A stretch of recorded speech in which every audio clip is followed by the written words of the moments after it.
Hello, good morning, everybody. Have a nice day.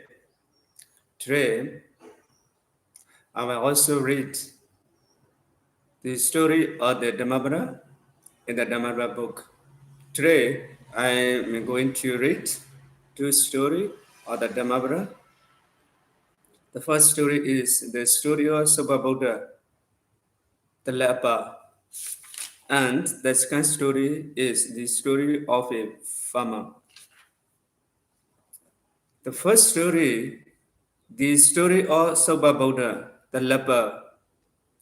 While residing at the Jedavana monastery, the Buddha uttered verse 60 of this book with reference to Suppabuddha, a leper. Suppabuddha, the leper, was sitting at the back of the crowd and listening attentively to the discourse given by the Buddha, attained Suppabuddha fruition. When the crowd had dispersed, he followed the Buddha to the monastery as he wished to tell the Buddha about his attainment of Suppabuddha fruition. Saka, king of the devas, wishing to test the leper's faith in the Buddha, the Dhamma, and the Sangha, appeared to him and said, "You are only a poor man, living on what you get by begging with no one to fall back on. I can give you immense wealth if you deny the Buddha, the Dhamma, and the Sangha, and say that you have no use for them." To this, Suppabuddha replied, "I am certainly not a poor man with no one to rely on. I am a rich man. I possess the seven attributes which the Aryas possess. I have faith, sattva, morality, sila, sense of shame to do evil, hiri, sense of fear to do evil, ottappa, learning, sutta, generosity, saga, and knowledge, panya." Then Saka went to the Buddha, heard of Suppabuddha, and related the conversation between himself and Suppabuddha. To him, the Buddha replied that it would not be easy even for 100 or 1,000 sakas to cause Suppabuddha away from the Buddha, the Dhamma, and the Sangha. Soon after this, Suppabuddha arrived at the monastery and reported to the Buddha about his attainment of Suppabuddha fruition. On his way back from the Jedavana monastery, Suppabuddha was caught to death by an infuriated calm, who, in fact, was an ogress assuming the form of a calm. This ogress was none other than the prostitute who was killed by Suppabuddha in one of his previous existences, and who had vowed to have her revenge on him. When the news of Suppabuddha's death reached the Jedavana monastery, the bhikkhus asked the Buddha where Suppabuddha was reborn, and the Buddha replied to them that Suppabuddha was reborn in Saudensa, Devaram. The Buddha also explained to them that Suppabuddha was born a leper because in one of his previous existences he had spat upon a Vijika Buddha. Then the Buddha spoke in verse as follows: "With themselves as their own enemies, fools lacking in intelligence, move about doing evil deeds, which bear bitter fruits." The second story, the story of a farmer. While residing at the Jedavana monastery, the Buddha uttered verse 67 of this book with reference to a farmer who hunted possum. One day, Some thieves, having stolen some valuables and cash from the house of a rich man, came to a field. There, they divided the stolen property among themselves and dispersed.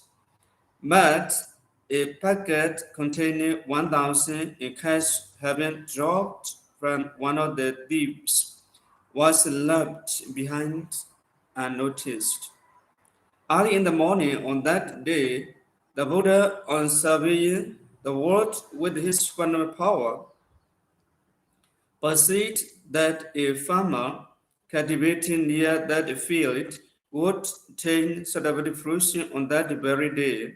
So the Buddha went there accompanied by the Venerable Ananda. The farmer, on seeing the Buddha, paid obeisance to him and continued to plough the field. The Buddha, seeing the packet of money, said to the Venerable Ananda, Ananda, look at that very poisonous snake. And Ananda replied, Venerable Sir, yes, it is indeed a very poisonous snake. Then both the Buddha and the Venerable Ananda continued their way.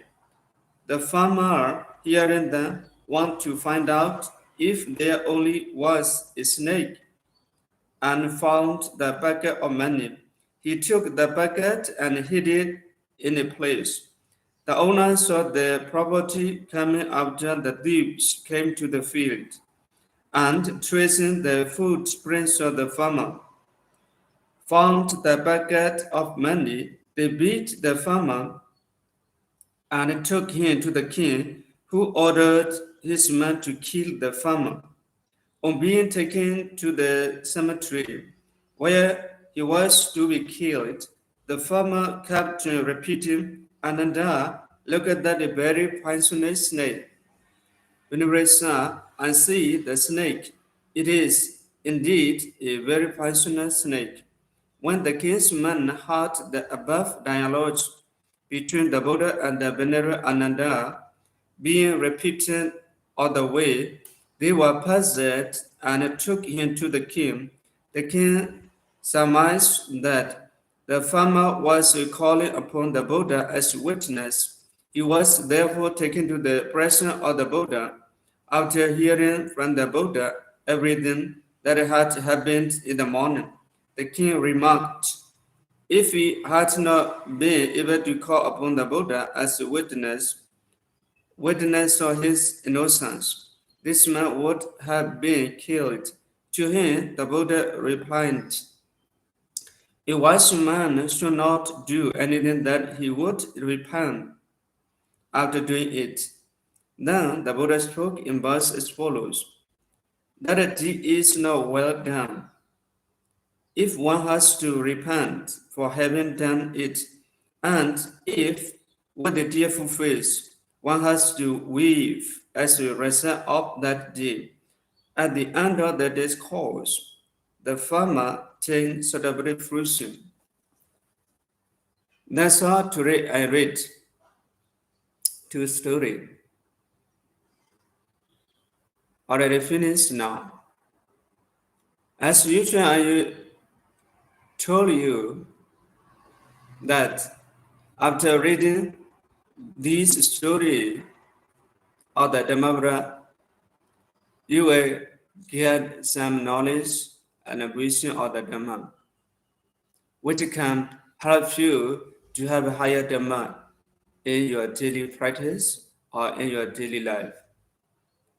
If you can use or apply this Dhamma for your daily life, you will have much benefit and lucrative or interest for your life.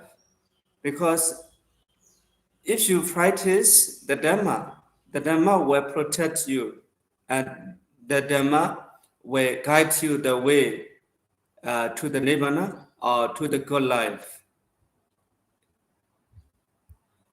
These Dhammas taught by the Buddha are very beneficial to the people who follow and practice. I hope you also wanna follow and practice the Dharma taught by the Buddha for your life. Even if you are Buddhist or not, it doesn't matter. The Buddha taught his Dharma not only for the Buddhists but also for the all people who want to get a good life or good teaching to apply for the in daily life.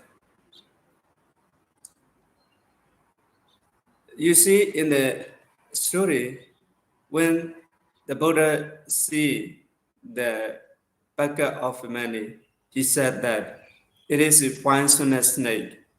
But we don't think the way like a Buddha, because when we see the money, oh, it is very nice and great to get the money, but at some time it is a very poisonous snake because it is not always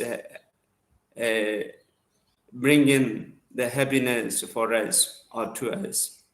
So every story of the Dhammapada has great or much benefit or interest to have us when we follow or practice his teaching.